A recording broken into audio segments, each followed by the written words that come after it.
So, dear listeners, welcome to our episode. What are we having today? Oh, from my side, we have some functional drinks benefits that will increase your libido, decrease your inflammation, and do all the great stuff with your body that, you you wish to have a shortcut to. And then what else? I have a great celebrity of the week. And then what do you bring to this episode, Alex? Generally, we will talk about some categories in the non alcoholic segment where the products have never had any alcohol, but still are of very, very high quality, or maybe especially because of that reason are of high quality.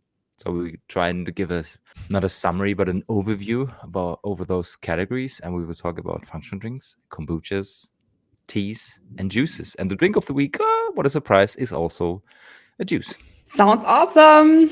Let's jump So into it. there you go.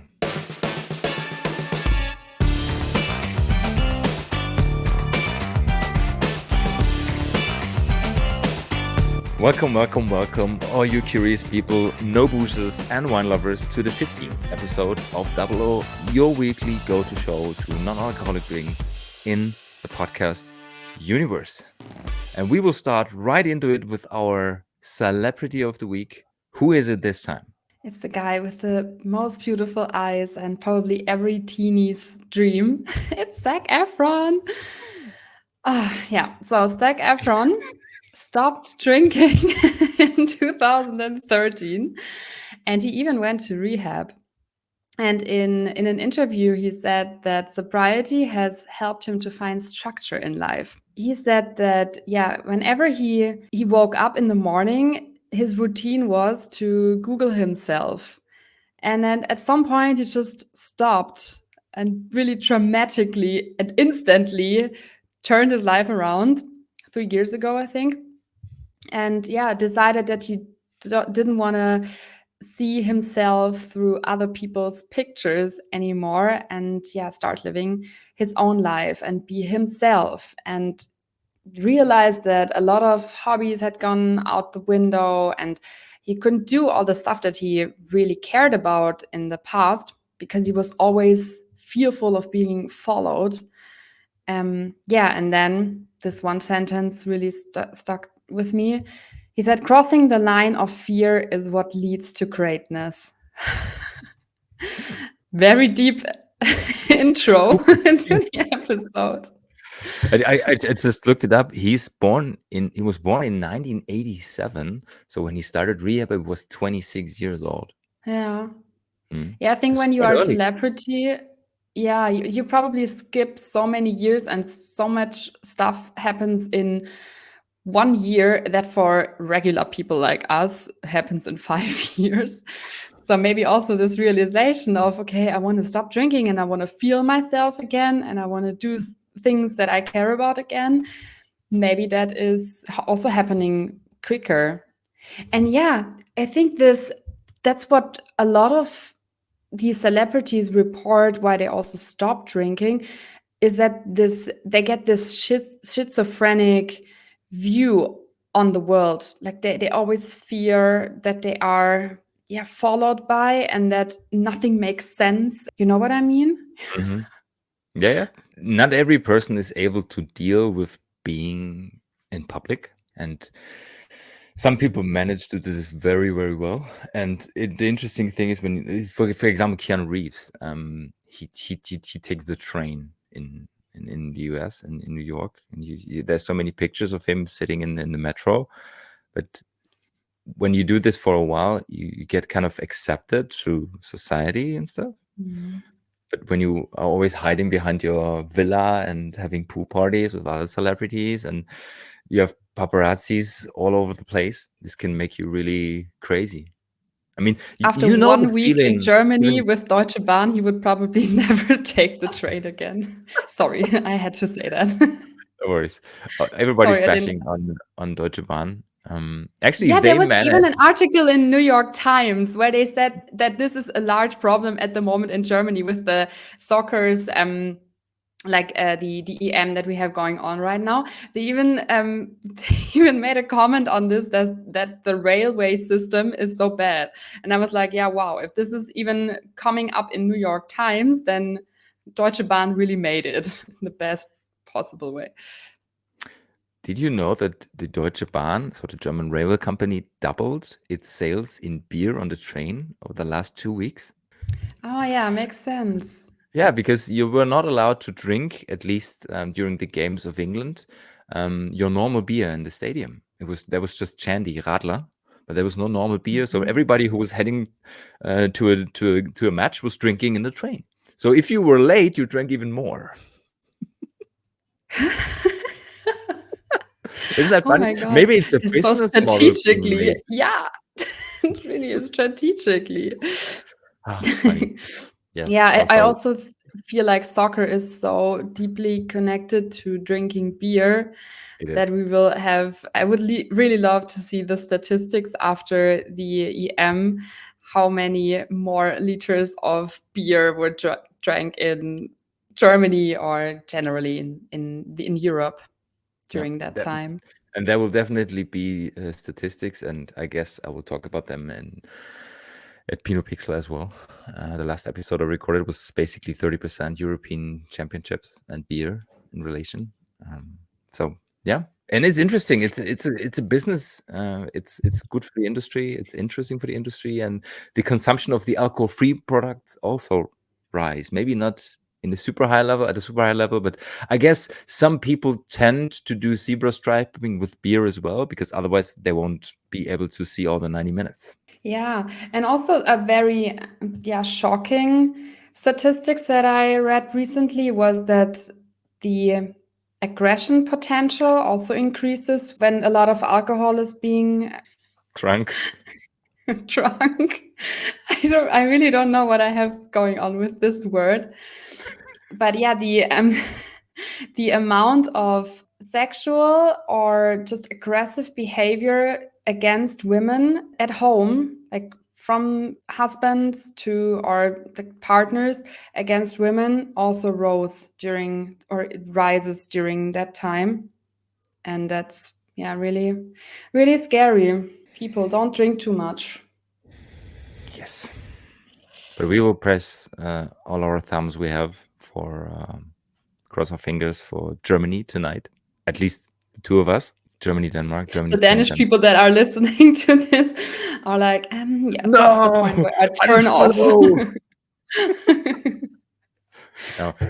The good thing about the European Championship, just to wrap this up, is I have never seen so many happy people celebrating with each other in the streets of Germany, no matter what nationality they belong to or what country they're from, what language they speak. It's super cool. And there is this guy with the saxophone. I guess you have seen him on social Yeah. media.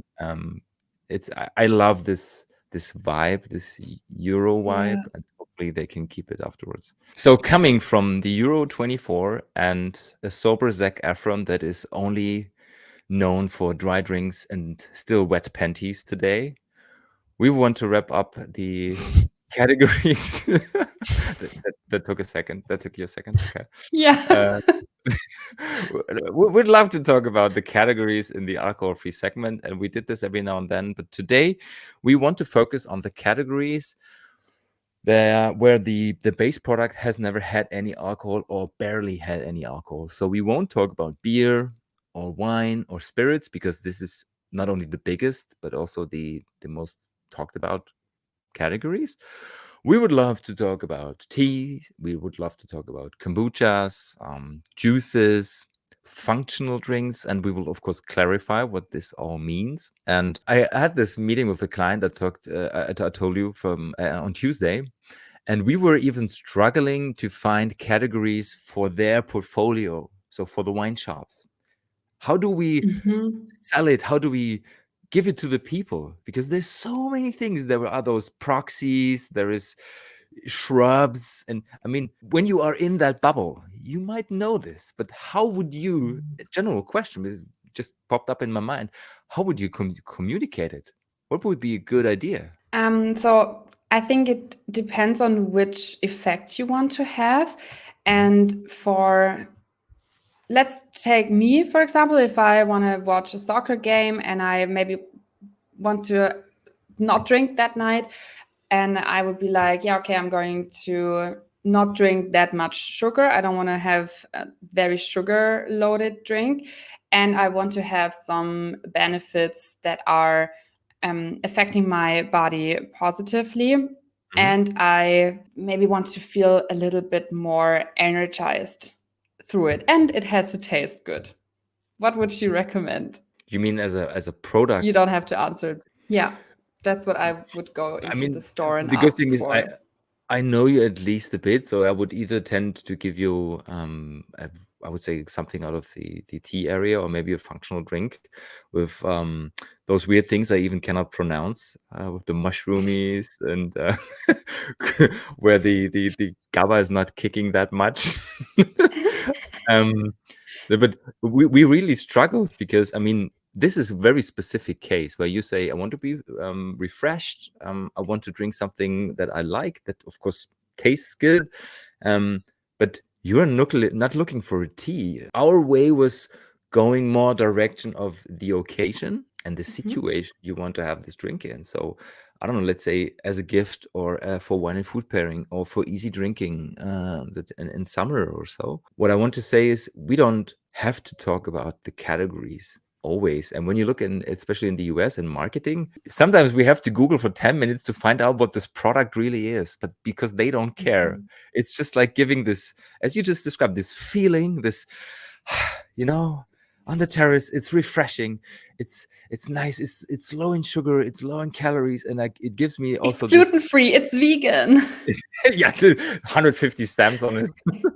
Yeah. But yeah, basically it's like that. So talking emotions and talking occasions, I guess, is more important than talking about categories. Nevertheless, just for us to talk about some products, it's easier to talk about the categories. But of course, we will talk about occasions as well. What we did during the tasting was we had different categories. One was, of course, beer, wine, and spirits, but we won't talk about this. And then we had apple-based products and ciders. And there was, of course, some higher quality apple juices. Same with grapes harvested earlier. And then you choose apples where the acidity is higher. And who knows this better than Alto Adige, so northern Italy, Südtirol, because they grow the apples at least on 500, 600 meters of altitude. Same with grapes. High altitude means, of course, there is sugar, but the acidity stays there and the aromas as well. So you have a quite intense fruit. And when you choose the right apple, you also have tannins, especially the ones with the thickest skins. So you can have a Mhm. really good appley product, which is, of course, high in sugar, but it's natural sugar. There's no added sugar. And there were some products from Alto Adige that were quite interesting. And then there's also interesting ciders.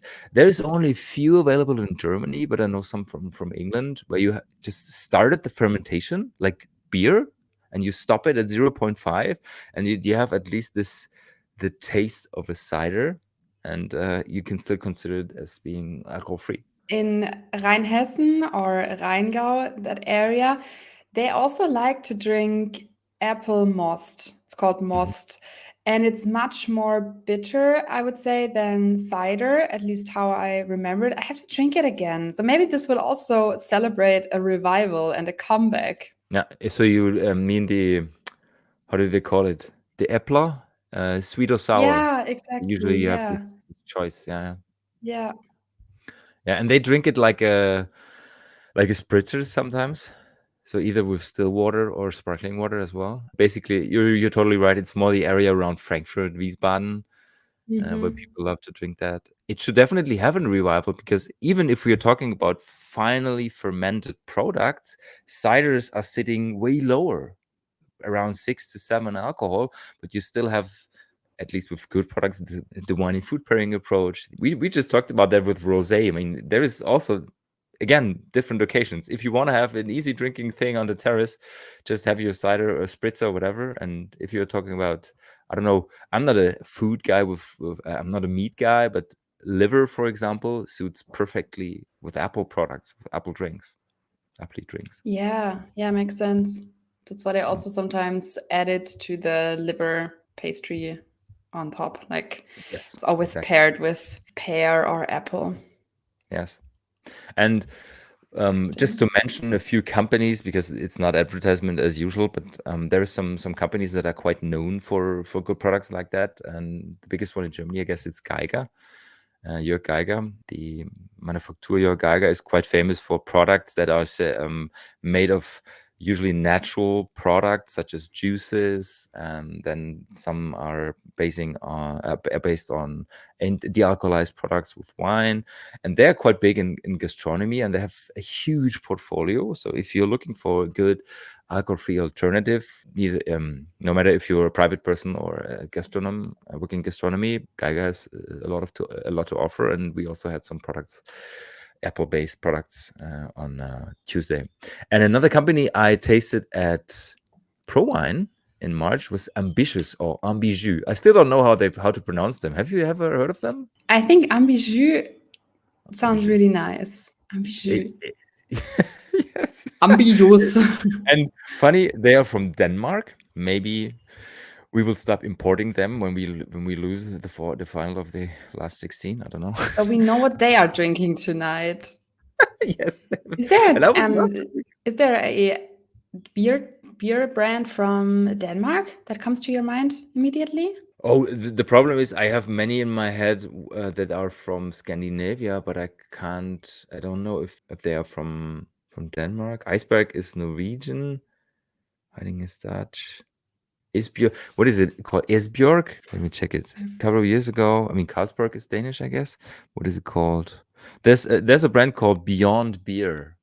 Sounds like no normal beer. Yeah, Dan- but because what comes beyond beer? Nobody knows. Dansk Mjord. So if you just Google Danish beer, the first one that of course pops up is Carlsberg.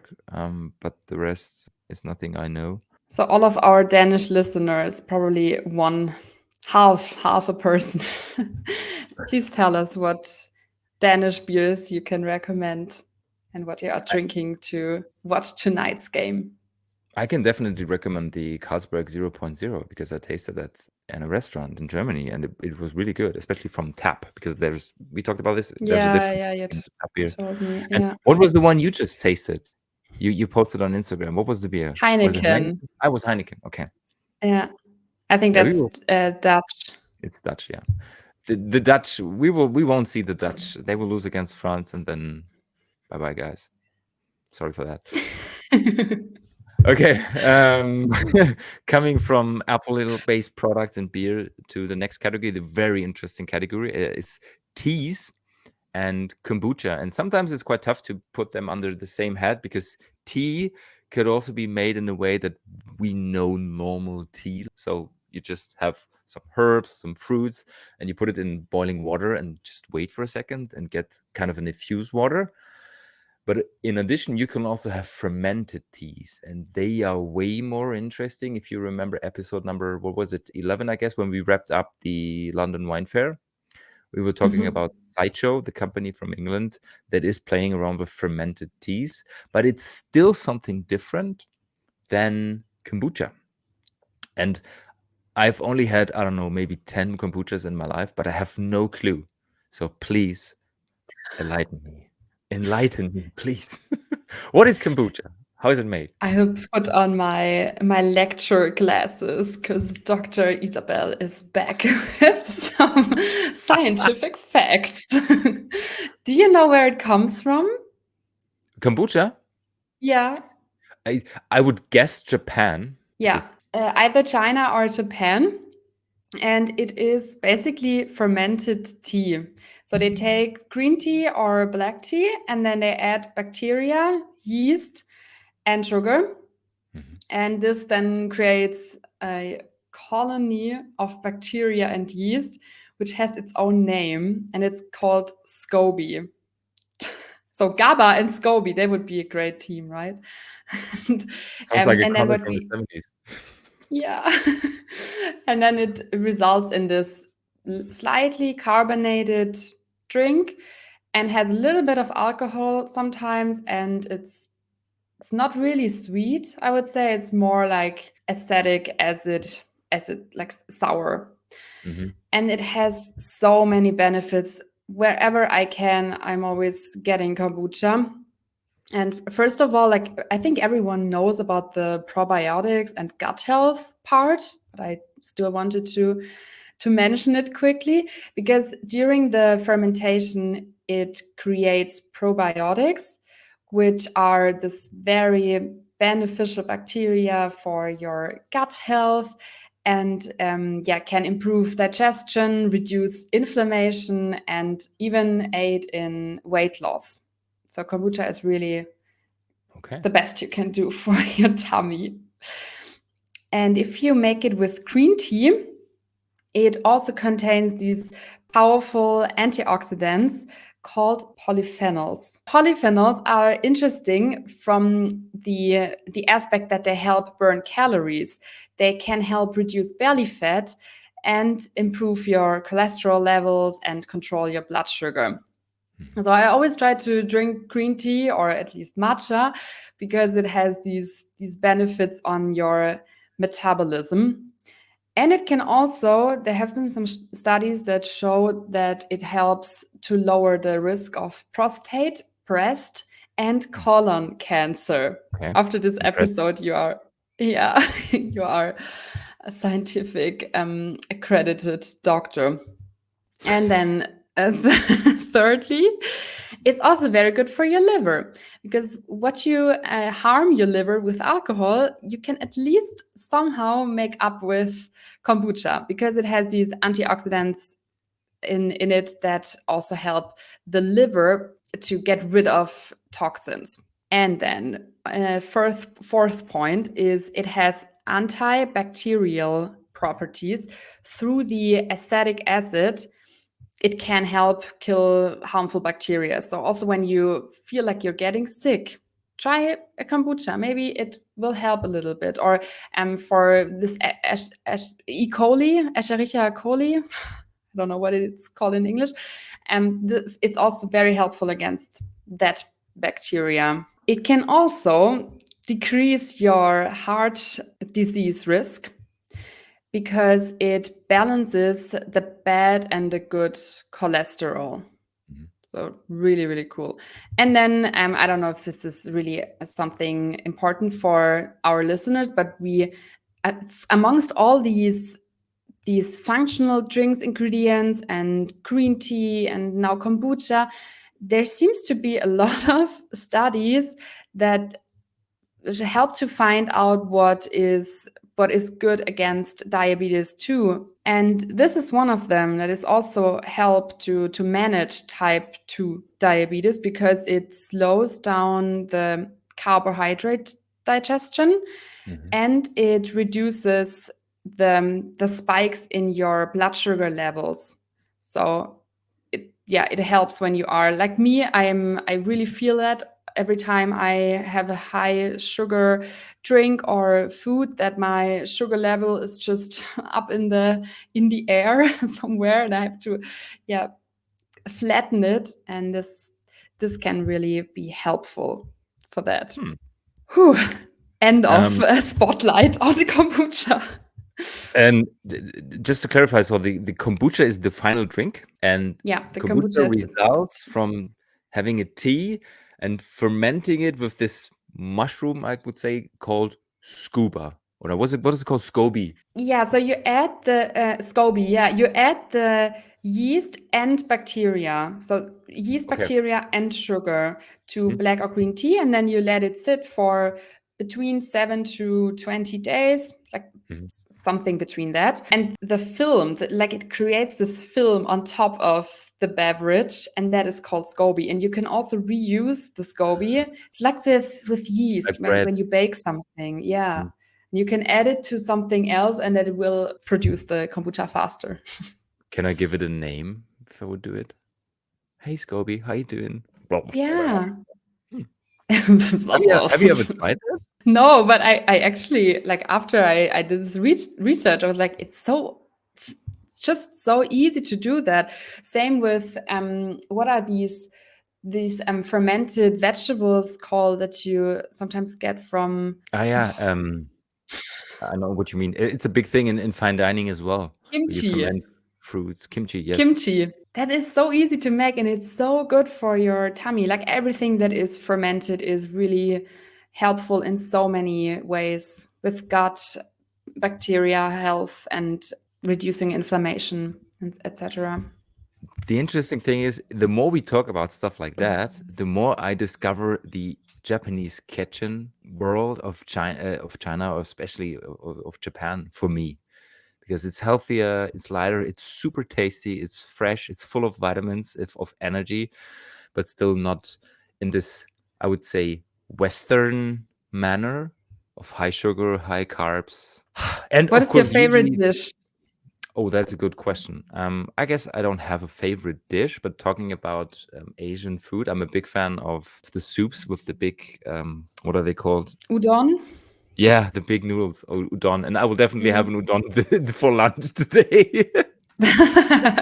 With mushrooms, and because basically it's so easy to make. I mean, I have the, Yeah. the udon noodles ready, and then I just boil water and I put mushrooms, Miso? carrots, Mhm. stuff like that, and like a miso soup, basically. Yeah, yeah. Mhm, I'm a mm. big fan of edamame, salty Oh yeah, edamame. me too.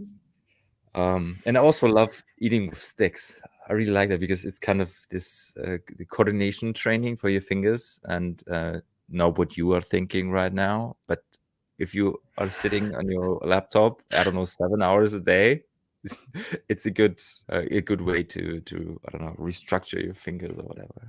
Keep them Yeah, and alive. it also helps you to eat at a normal pace because in our Western world we tend to eat so fast. We don't even really enjoy the food and chew it. Like you're Mm. supposed to chew your food like 30 times. Who does that? I sometimes chew it 5 times maximum. Like a dog. Yeah, and I'm a really slow eater, so compared to other people, I'm already very slow. But I think eating with chopsticks really helps you to enjoy food and take this as an event already. Like you don't have to rush all the time. Just to be present, be with the food and enjoy it. Unfortunately, I have been to China twice, and they told me how to eat faster with chopsticks. You just take the Wow. bowl and then it's like it's like a shovel. It's more like a shovel and less than chopsticks. Yeah. But this is why I love Asian food, and I guess kombucha and teas will be my future category to go to, because as you know, I'm this fan of drink less but better. And if you want this complexity and the structure and the aroma profiles, that are, it's like just heading you with a bunch of flowers in your face, then products like this could be really, really good. And unfortunately, I had Ambitious only once at ProWine. The same with Akala. Have you heard of Akala? They're from Lithuania, so Eastern Mm-mm. Europe.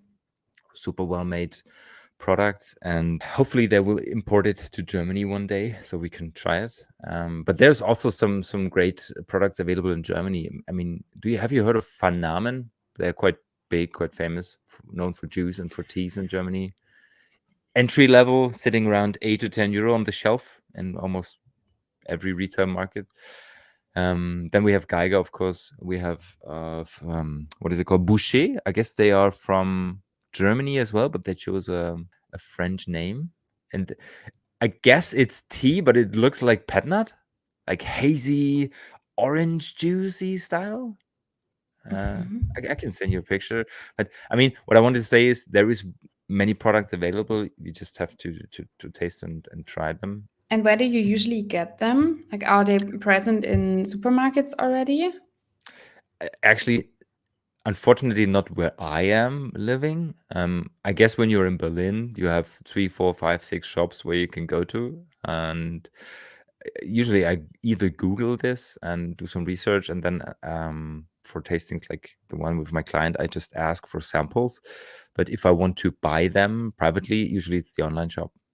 There is no shop in Munich where you can go to and just have a tasting or so. This was the idea behind our tasting, just to have 10, 15 alcohol-free products, not only wine, but also the other categories, just to show that there is something good going on. Garibaldi is building one portfolio with 15 to 20 products, and with teas and kombuchas and juices and wine. So basically, this will be the first more let's say, specialized area, at least in Munich. And hopefully one day there will be an alcohol-free shop in Munich. And maybe a really good friend of mine is still thinking about moving to Munich. Maybe one day You have to she will have convince at least him. it's a her. Oh, sorry. I thought you were talking about another person. Okay. No, I'm talking about you.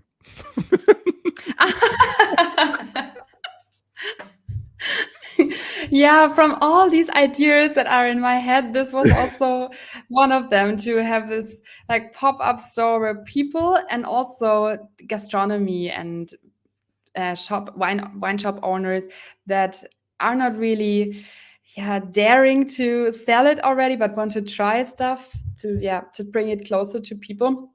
But I think it's great that Garibaldi made this step. I think this is also like a huge USP, and Garibaldi is known for its competence in wine and in fine foods, and they have like all these it's just a vibe at Garibaldi. So to see them embrace also this new category and not making a barrier against it and fighting against it really shows that this is a great sign. And So you won't thanks believe for it. pushing that. You're very welcome. But you won't believe it. I'm very proud of Garibaldi because they did this quite brave move. Because you have to be brave, especially in this industry, to say, okay, I'm focused on wine, but I will definitely offer I don't know, 5% portfolio in alcohol free, because they still think, people in the industry still think that you will scare your normal customers. Oh, what is that? Why do they have this? I mean, this is bad. Go away. I will never go there again. Yes, I mean, why? So I'm really proud of them to do this step, and hopefully in the future there will be more shops at least having this. How did you call it, this mixed portfolio? When we were talking about the tasting, it was actually the same. So offering both alternatives with or without Yeah. alcohol. It doesn't have to be an 100% alcohol-free shop in the beginning, but maybe this is easier for some others. And of course, you can show your expertise in this segment. So maybe it's an idea for the future. Let's see. What is your favorite kombucha? Have you one in your mind? Because mine is still the ambitious product from ProWine. Here in Germany, I rarely come across kombucha, to be honest. So the ones that I drank before were either in Amsterdam or recently in Lisbon, but that was just like one of the shelves. But it was really good because it was sweetened with stevia, so it didn't have any residual sugar from the original sugar that they used to produce the kombucha, and then they put some stevia in it. It was just so refreshing and so good, but I don't remember the name. Okay. And I think Amsterdam is very progressive in that regard. But yeah, I'll try to do it myself. Have to Google a little bit deeper which yeast I have to I buy. have a window open right now and Googled SCOBY and where to buy. We can have kind of maybe a challenge. Yeah, we can document that on Instagram. Yeah, and we share our personal journey with the mushroom. I don't know whatever he's doing. What is it, by the way? Is it's mushroom? What What? it is doing? Wow. SCOBY. Yeah, SCOBY. I will Oh. call it SCOBY. I put No, a but it's not picture. really a mushroom. I mean, yeast is yeast a mushroom? No, yeast is its own category, its own thing. Yeah. Yeah. But I only Googled SCOBY and it's this kombucha mushroom on Okay, yeah, then. Amazon. Living culture of a Dipnemeron. Sounds like a dinosaur.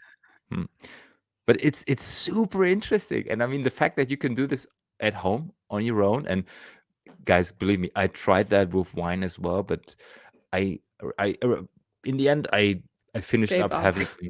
No, I didn't give up. I didn't give up, but I finished with making nail polish because the wrong yeast won the fermentation process. Ah. Yeah, unfortunately. Oh, that's so sad. All the effort.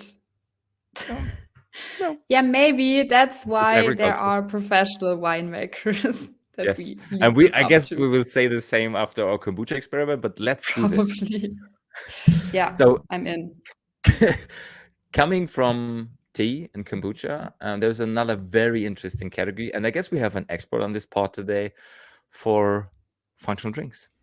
So, welcome, Bella, talking about To the functional drinks stage, to my once TED again. talk to functional drinks.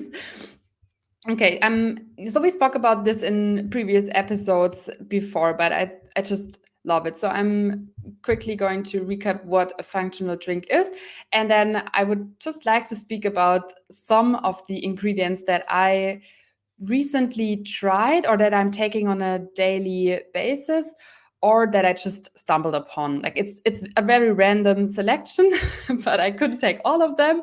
So I just took out the ones that I thought would be interesting for all of us. So a functional drink is just a drink that has any added ingredients that offer specific physiological or health benefits that go beyond taste and hydration. At the moment, everyone seems to love self optimization and doing something for your body to make it more efficient or healthy or strong. And there are, a lot of consumers that are looking for this shortcut to better health or to not have to go to the gym or to not have to like deal with the actual problem, and they just feel like, okay, let's take this drink and then I'm going to feel better. And sometimes even the placebo effect is valid, right? So yeah. Yeah. And all of these functional drinks ingredients help with inflammation and type 2 diabetes, and they just generally increase your energy. So I'm not going to go into detail for everything, but I'm just going to take out the most important attributes that I just found like really interesting. And yeah, we all know CBD. We might have heard of herbs and adaptogenic ingredients like mushrooms, like ashwagandha. We spoke about this in recent episodes, but also L-theanine, which is an amino acid, and so on. And of course, on top, they have to taste great. And we see so many functional drinks on the horizon. During my research, I also stumbled upon Kin Euphorics, which is founded or at least co-founded by Hailey Bieber, the wifey of Mr. Justin Bieber. And it's really amazing. Like exactly what you said before with this whole marketing setup. They message you a feeling and an emotion and a state of being with their pictures and their slogans, etc. And yeah, some of these drinks also include nootropics. And nootropics are ingredients that support your brain cognition. For example, ginkgo or lion's mane or ginseng or rhodiola rosea.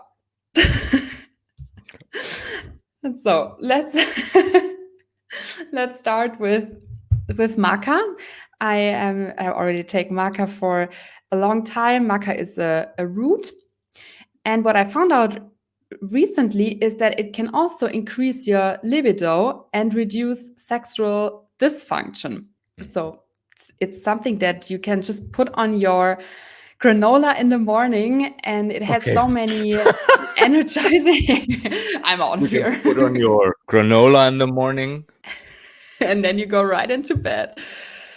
And and same with PEA.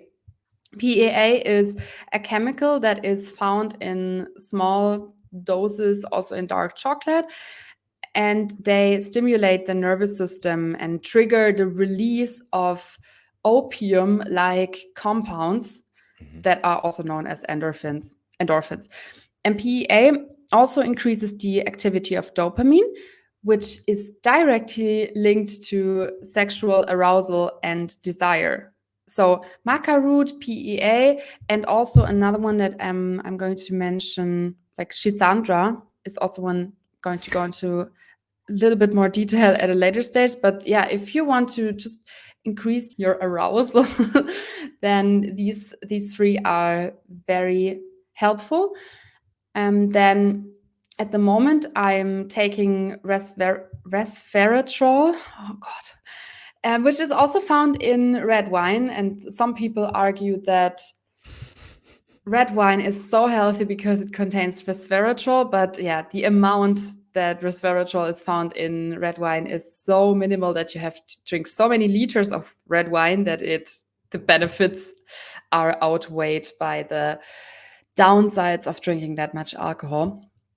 And resveratrol is also a plant compound, and it's like an antioxidant. Those supplements, I have been linked, like I'm not saying that this all helps with specific stuff, but they have been linked and studies have found out that it can help with health benefits. And in this case, for example, to help the brain function and protect your brain and your cognition, and lowering your blood pressure, and also helping with type 2 diabetes. Another thing, oh sorry, Do they have a taste, or is this just like components? Because resveratrol is, I guess you can't taste it. Maybe I it's don't think bitter so or so. either. No, I don't think so. So my capsules, I didn't open them. I can open them and try it. For example, maca root tastes a little bit like something earthy, like a Earthy, I expect. mushroomy thing. Yeah, and then a mango leaf, which would be my next point. Mango leaf is something that they also use to make teas, and I would think it tastes maybe like green tea. So it's But the, then the the leaves from the mango tree. Mhm. Okay. Yeah, and then you either have a tea with it, or sometimes they are just processed and put into capsules or Mm-hmm. drops or stuff like that. And mango leaves, for anyone that is looking to reduce their body weight, mango leaves can be really beneficial for that because it helps reduce obesity by reducing the level of fat deposits in your body. Okay. Again, it can help manage diabetes. I don't know. I think all these studies have been carried out by US institutes. And in the US, diabetes is such a large topic that this is coming up everywhere. But yeah, it would be nice to finally find a good medicine against it. And also, mango leaf is connected to leading to a high metabolic rate, which will prevent you from gaining weight. So it's a little bit similar to the polyphenols in green tea. Mm-hmm. Do you know where all those products are coming from? Not available, but is there a specific countries? I don't know, mango trees, probably the tropics. Maca root, is this a thing that you can get, for example, in Central Europe or in North America without I think in South America. South I'll America? quickly Okay. Google it. I'm pretty sure it comes from the Amazon. Yeah. Has all these maca root It's a very origin. interesting topic, and we talked about this movie I recommended a few episodes ago, where they talk to those ancient tribes, and they all deal with substances like that, and they have shown that they were healthy. Sometimes when I listen to stuff like that, I have this CO2 footprint in my head. And when we were talking about quinoa, for example, 10 years ago, everybody was like freaking the hell out on quinoa and on chia. And then when you think about the grains that are available in Germany, rye, for example, or you can compare it to linseed. Yeah, it's quite similar, and it could be very interesting if those substances, like, what is rhodolia, by the way? Is it a plant, or is it Mm, a compound like resveratrol? I think it's a plant. Sounds like Let me quickly Google it. rhodiola Yeah, I rosea think sounds like I've a seen a flower. picture of it. Yeah, maybe it has berries. I don't know. So I just googled And it's coming from Peru, central Mm. Peru, Okay. so South America, the maca root. But yeah, I get your point. Yeah, Rhodiola rosea is a yellow plant. Why is it called rosea then? Maybe it reminded In me because it's, of I think it's called it's linked to something with roses because the German word for it is Rosenwurz. Okay. Rosenwurz, the typical German And I plant think, word. yeah, so this would probably, I can imagine this to grow in the Alps. Hmm. Yeah. Edelweiss, Löwenzahn. We have some interesting Oh, it's names a for plants. lion's tooth. It's originally from Russia, Lion's Rhodolia tooth. rosea. Oh, okay. And they add that to functional drinks because of its anxiety, fatigue, and depression reducing effect. Hmm. So it helps to cope with stress and to cope with, yes, bad feelings and also like being tired during the day. So it helps you to shift your energy a little bit. I didn't know. How long is the list, by the way? We have one more that is not Okay, then let's go. connect connected to the other ones. It's collagen, and collagen is a type of protein. Hmm. So same as L-theanine, and yeah, it just helps to maintain your bones health and to have a glowy skin and a thick and elastic skin and your hair and nail growth.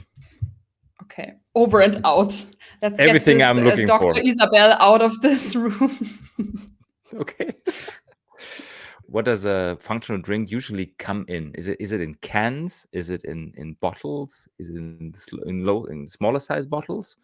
How do you usually buy them? Usually in cans, Hmm. like 0.3 or 0.4, like those standard cans. And then they can also cool it very good, very well, and have a nice slogan or label Hmm. on it. And what price level are they sitting at? Is it something between an expensive Coke and a cheap Red Bull, or is it like up to 20 euro? It's a bit more expensive. Mhm. The price range is usually, if you look at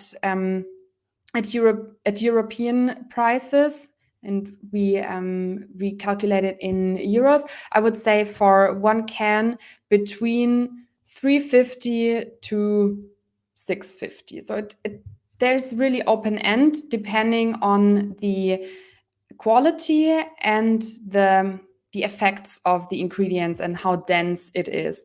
And if you think about a ginger shot that sometimes costs 350, which is giving the process that is behind it, you have to slow juice it and it has to be made durable.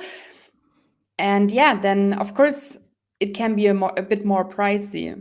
But that's also the, I think, perception in consumers that has to change a little bit. It's not normal to have drinks for 1 or 2 euros in a can.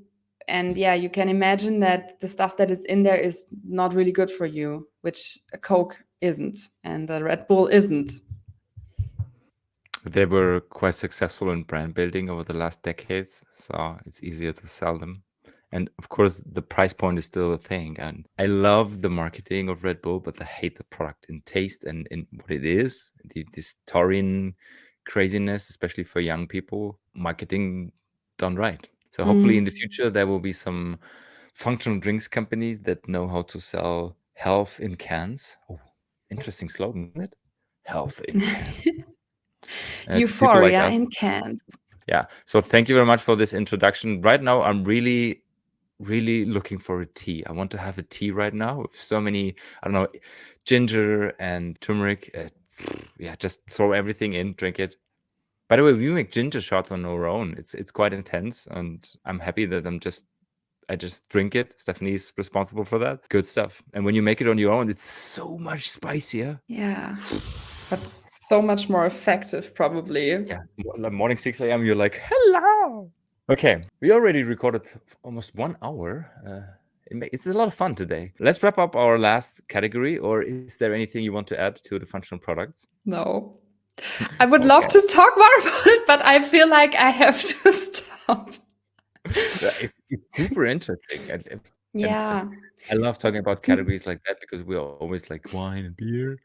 But this is definitely very, very interesting. And maybe one more thing, if you can't get a hand on a functional drink because your city or your supermarket doesn't sell it, but you want to taste something different and you want to have something that is low in calories and does something good for your body, then buy original coconut water from made from 100% coconuts. I really love that. It's so refreshing. Did you know that there is those three dots on the coconut and one is so soft that you can just open the coconut Po- through that and drink it? no, I saw this guy who said he's super into coconut water and you are allowed to bring coconuts on the plane because it's not seen as a weapon or a drink. And then he has his 4 or 5 coconuts in his backpack and then he pulls one out and he takes his straw and just like hits this soft hole and drinks it. I always thought they have to cut it out. Like I drank Yeah, maybe that's first time that I conjugate the word right. I drank coconuts in I I will leave that think in. Bali a lot of times, Mm. and we always had to buy it and then they cut it open. Maybe you need a metal straw to pour it or just a small a knife or so. But it's definitely one Yeah, of those three nice. ones is softer and you can just drink through that. Yeah, unfortunately, Didn't know there's that. no coconut growing in my garden, but maybe one day, we don't know. Global warming. Yeah. Our last category we will talk about is also the category of our drink of the week. And hopefully, it's okay for you that I use my 100% champagne glass for that because the other ones are not available. We will talk about the last category, and it's juices. So grape juice based products where usually CO2 is added just to give it a bit more freshness. And of course, many of us I like the pot you're drinking out of. What is it? The other option I have is to pour it into my coffee cup, but I hate this. I hate it when it smells a bit like It coffee. looks like a vase, a flower vase. Yeah, it's my teacup. It's a teacup. Okay. Nice one. So usually what people do when they want to offer an alcohol-free product as a winery, for example, they take their grapes and they just press the grapes without fermenting it. Usually it's pasteurized or sulfured, and then they offer grape juice. Or what they also do, and it's quite common thing in Germany, they add CO2 and sell it as grape secco, Traubensekko in Germany, for example. The problem Mhm. usually is that when you take, let's say, well-grown grapes and you press them, the sugar level in that liquid is so high that it's quite tough to drink this purely. Usually, you just dilute it with water or sparkling water. And of course, this also dilutes the aromas, the structure, and everything. And there is some companies right now discovering that if you manage to grow the grapes in the vineyards in a way that they are focused on being responsible for good juices in the end, or verjus, for example, the grapes are harvested earlier at a higher acidity level and a lower sugar level. You still have the aromas. Usually, you need aromatic grapes, Bacchus, for example, or Sauvignon Blanc. So harvested earlier, then pressed, then filled. Sometimes CO2 is added, and then you have a quite fresh drink, still high in sugar, usually between 70 and 120 grams per liter, but the acidity level is so high that at least you can feel kind of a balance. And this is the most important thing. And of course, some products don't manage that. And secondly, talking about quality in those products, it's also a thing about the CO2. For example, when you take grape juice, pure grape juice, and then you put it in the soda stream and you add CO2, the bubbles go on your nerves. They're like super intense, super big, and sometimes annoying on your tongue. And the products that manage this way better. They have the soft CO2. Mhm. There's even experiments where they try to extract the CO2 from the second fermentation, the enogen versus the exogen CO2, and then add the soft CO2 to the product. So the product and my drink of the week as well, and this product was part of the tasting. It was a recommendation of Gerhard Retter, one of the sommeliers of our time. Uh, the product is called Flein. And the interesting thing about Flein is a project, and there's three companies involved, three wineries involved. One is the winery Schmidt at Lake Bodensee, also Bodensee in Germany. The second one is winery Groß and Groß in Styria in Austria. And the third one is Cantina Curtac in northern Italy. And Mhm. they chose to use the name Flein, and under this umbrella of the brand they publish, they produce their products, and each winery is having different products. Unfortunately, as a company, you're not able to buy just the whole portfolio, so you have three different wineries to work with because it's three different countries, three different tax laws and all this kind of stuff. But we managed to get all three of them, and this one is the Flein Fizz from Styria. And I guess just my taste, because it's not on the label, it's Sauvignon Blanc and Muscatella, because you have the acidity of the Sauvignon, because Muscatella usually is not super high in acidity, but you have Yeah. this muscety aromas. And the interesting thing about this is when you compare a wine to a grape juice, I guess most of our listeners have already tasted both. Usually, wine never smells of grapes, and grape juice never Yeah. smells of wine. And this one smells of both.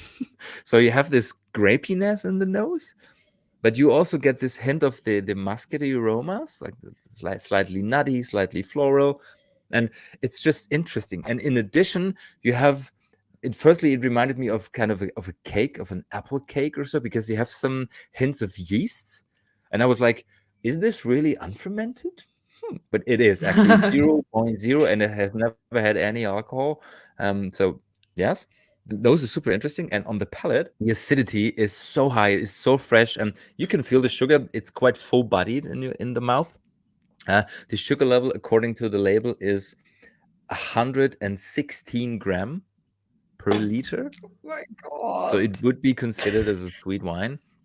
But the acidity is so screamingly high, and there is a balance. So you have body, you have texture, you have acidity. Of course, you have a sugar level. But if you drink this a bit colder, it's super nice mouthfeel. I would say 8 to 10 degrees. We have been recording for over an hour, and right now I guess this has room temperature because it's summer in Germany. But I still feel that it's a very well made product, and it's sitting on the shelves for around 12 euros, so it's really fairly priced. And what I also love is talking about marketing. Look at this. This just seeing this on the shelf, it looks like high quality, and it also has this alcohol-free color approach. You know what I mean? This Yeah. color pattern when you usually have those blue and yellow and soft, and it bubbles. So I like the branding as well. Really, really good products. Available almost everywhere in Central Europe. So if you're interested in that, you can get this. Do you know why it's called Flying? Like, where does the name come from? I wasn't able to find that out, but I we agreed on a follow-up call with Veronica. She's responsible for the marketing and sales for all the three products, no matter what country they come from.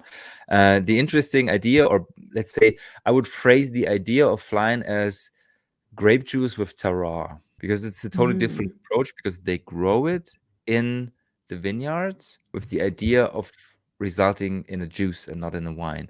I would say Flein is a mixture between fruit and wine, but Yeah. Yeah. But where does the L come from? Or it's a good maybe it's question. like you're flying in a state of happiness, like flying. That wasn't funny, I know. No, Yeah, I also can't really find it anything on it. was funny. My brain was just like, oh, okay, whoa. It's like a roller coaster. No, actually, she told me what Flying was about, because it was a mixture of two words, and it was full something and wine. but it was not flasche, it was not bottle. And it also doesn't make sense to say flower. We stop over here. Very interesting approach. Have a look. We will put the link in the show notes. Have a look at the project. If you find it, try it, taste it, and of course you can also dilute that if you want to. We will talk about the other products I will taste next week probably. There is some Bacchus from Germany, and I guess it's Pinot Bianco from Alto Adige. No, it's Moscato Giallo. Do you know Oh. Moscato Giallo? Like this bunch of flowers. Yes, excited for that one. And that is also de-alcoholized, or did it never contain No, it's alcohol? fine. It's had never had any alcohol. Ah, fine. Okay, Yeah. nice. Yes, I will send a picture if I have the portfolio together completed, and then maybe we'll find a time to taste something. Because I guess this is also quite interesting. I did an experiment with just grape juices made like that over 3 weeks. I opened them and I tasted them every 3 days, and basically through the acidity and the sugar level, they stay quite similar compared to 3 days ago. Maybe the aromas fade away a bit, but usually I just cover them, and they're quite well protected, especially in the fridge. 1 second after you put them on the shelf out of the fridge, something is happening in those bottles, and after 1 hour, you have a thin cover of white mushrooms on the liquid. It's totally crazy. Ooh. I don't know if this is the reaction of sugar and yeast and whatever when it's not in the fridge. Yeah, Total because you verschimmelt. know that. Das ist ja widerlich. Yeah, because you know that from apple juice or orange juice, but not like after that short period of time. Like maybe if you leave it for 3 days without That was so fast. cooling it. I should install a camera and do this. How is it called? The speed camera recording? Yeah, it's a time lapse. Yeah. Time lapse, yeah. This would be interesting. And this is not the yeast that we can take for kombucha, unfortunately. I don't So think bad. so. It was white and green and had eyes and was talking to me. No. But I can call it Toby. Daddy, is it you? Okay. So let's wrap this All up. right. Great episode. Yeah. Very funny. Thank you for your time and for all the insights on those crazy drinks. And thank you also for giving me this sense of have to have Asian food right now. Super excited for that. Thank you. With the Flein.